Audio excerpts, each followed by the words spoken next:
Explaining yourself feels harmless, polite, reasonable, mature.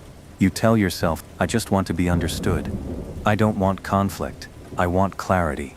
But beneath explanation lives a quieter truth. You are seeking permission. Permission to exist as you are.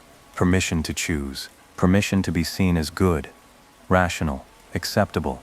The moment you explain yourself, you accept a hidden premise that someone else has the authority to judge your choices. And most people never notice this transfer of power. They explain their tone, their boundaries, their decisions, their absence, their ambition, not because they owe clarity, but because they fear misinterpretation. And fear is never neutral. Explanation is not proof of strength. It is proof of emotional exposure. You are offering your internal process to an external audience. And once something is external, it can be negotiated, questioned, reshaped. This is how power begins to leak. Quietly, politely, with good intentions. The moment you explain yourself, you enter a negotiation you never consented to. You think you are clarifying, but the other person hears something else. Convince me. Explanation invites judgment. It places your choice on trial, even when no accusation was made. This is why explanations expand. You say one sentence, then another, because the goalpost keeps moving. Not because you are unclear, but because clarity was never the goal. Control was. Strong people recognize this early. They do not argue with interpretations. They do not litigate their intentions. They let discomfort remain unresolved, because unresolved discomfort belongs to the observer, not to them. The moment you refuse to negotiate your inner world, your presence hardens, and hardened presence ends discussions before they begin. People who are secure rarely demand explanations. They observe, they adjust, they move on. Insecure people cannot do this.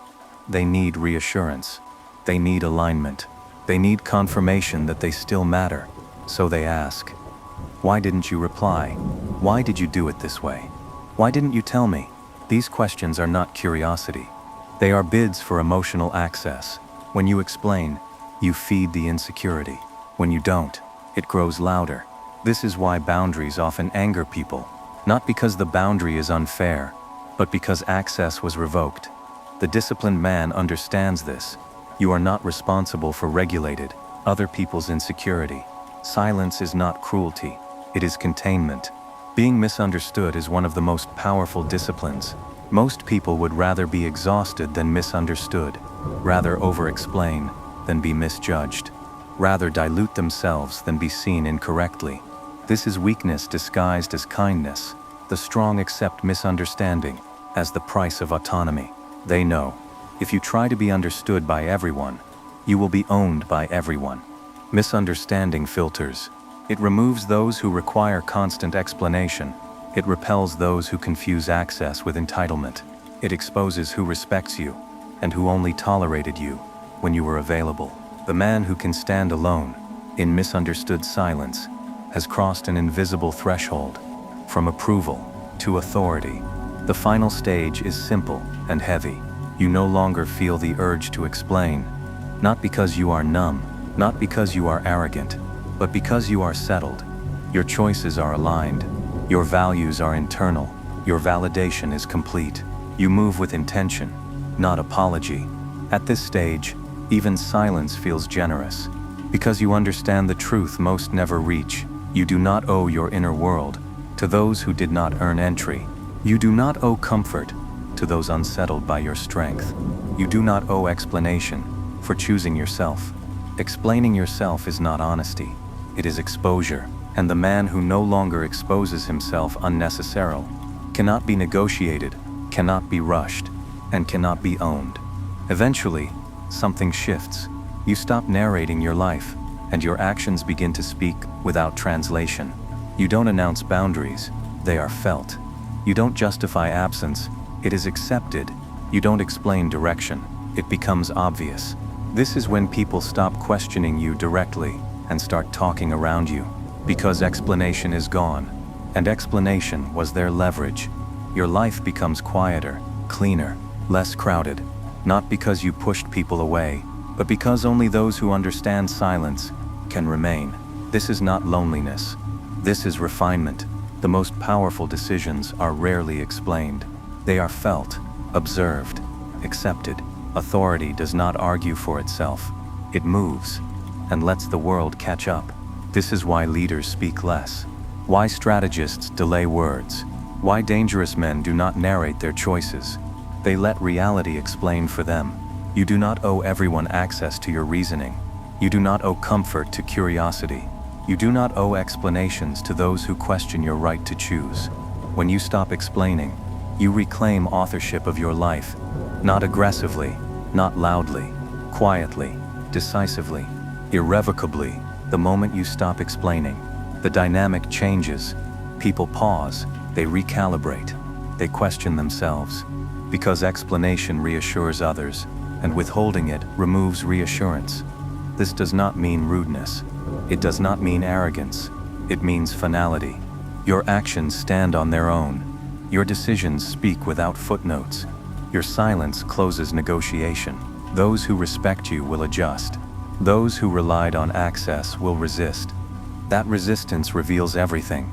You begin to see who needed control, disguised as concern, who wanted justification, to maintain influence. When you stop explaining, you are no longer inviting debate over your existence. You are declaring it. The urge to explain is emotional. It comes from discomfort, from tension, from the fear of being seen incorrectly. Silence feels risky. Misinterpretation feels dangerous. Judgment feels unbearable. So you explain, you justify, you soften, you over-detail. But notice what happens internally. Your nervous system relaxes, briefly, because explanation feels like relief. That relief is a trap. You trained your body to believe, I am safe when others understand me. This creates dependency. You stop acting from conviction and start acting from anticipation. What will they think? How will this look? Should I explain first? This is not awareness.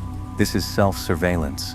The disciplined man learns to tolerate misunderstanding, to sit inside the discomfort, to let others think what they want.